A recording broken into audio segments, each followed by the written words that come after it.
সালামের জবাব আপনাদের এত ভলিউম কম। আসসালামু আলাইকুম ওয়া রাহমাতুল্লাহি ওয়া বারাকাতুহু। ওয়া আলাইকুম আসসালাম। কেমন আছেন আপনারা? আলহামদুলিল্লাহ। উনি যে ভালো মানুষ ছিলেন, মানুষের উপস্থিতি বলে দিচ্ছে আলহামদুলিল্লাহ।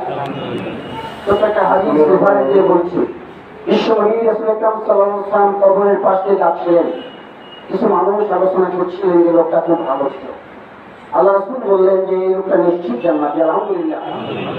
আরেকটি কবরের পাশে যাচ্ছিলেন, কিছু মানুষ ওই ব্যক্তি সম্পর্কে নেগেটিভ আলোচনা করছিল, লোকটি ভালো ছিল না। আল্লাহ রাসূল তার পবিত্র জবানিকে বরকতপূর্ণ কথা বলে দিলেন, এই লোকটা হলো জাহান্নামী। কথা বুঝতে পারছেন না? তারপরে ওনার আজকের এই জানাজার নামাজের উপস্থিতি প্রমাণ করে যে ওই লোকটি ভালো ছিল। আমরা আল্লাহর কাছে দোয়া করছি, রব্বুল আলামিন ওনার জীবনের গুনাহগুলো মাফ করে জান্নাতের উচ্চ মাকাম থেকে দান করে। আল্লাহুম্মা আমিন।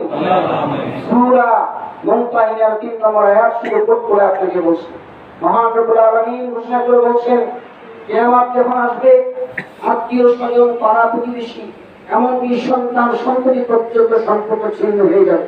পৃথিবীতে আমার কেউ ছিল না।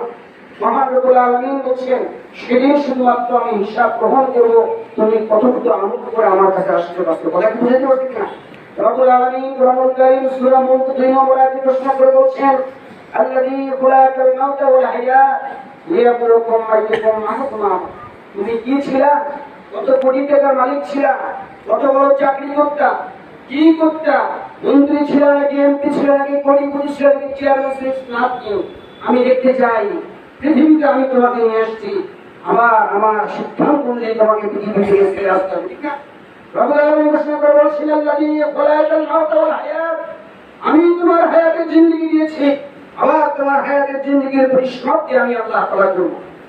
সুতরাং আমি দেখতে চাই, জীবন এবং মৃত্যুর মধ্যবর্তী সময়ে তোমাকে আমি 60 বছর সময় দিয়েছিলাম, তোমাকে 100 বছর সময় দিয়েছিলাম। আমি দেখতে চাই এই তোমার হায়াতের জিন্দেগিতে তুমি ভালো আমল করে আমার কাছে আসতে পারছো। যদি আপনি ভালো আমল করে আযান হয়ে যাবে, আপনার হাজারো ব্যস্ততা ছেড়ে আপনি মসজিদে আসতে পারেন। আপনি যদি আপনার অধিকারে স্ত্রীর অধিকার রক্ষা করতে পারেন, সন্তান সন্ততিকে সৎ মানুষ তৈরি করতে পারেন, নিজেকে ইসলামের প্রতি অধিষ্ঠিত রাখতে পারেন, ভালো মানুষ তৈরি করতে পারেন, রব্বুল আলামিন সূরা জুমারে ঘোষণা করে বলছেন, সালামুন আলাইকুম তিবতুম ফাদখুলুহা খালিদিন। দুনিয়া থেকে বিদায় হয়ে যাবে, আমি ফেরেশতাকে অর্ডার করবো, হে ফেরেশতা, এই প্রশান্ত আত্মা ছিল, ভালো মানুষ ছিল, যাও এদেরকে সেলুট করো, সালাম দাও, আর লাল গালিসের সম্পর্ক দিয়ে জান্নাতের ভিতরে প্রবেশ করো। সুবহানাল্লাহ। ওমা উবারুনা সূরা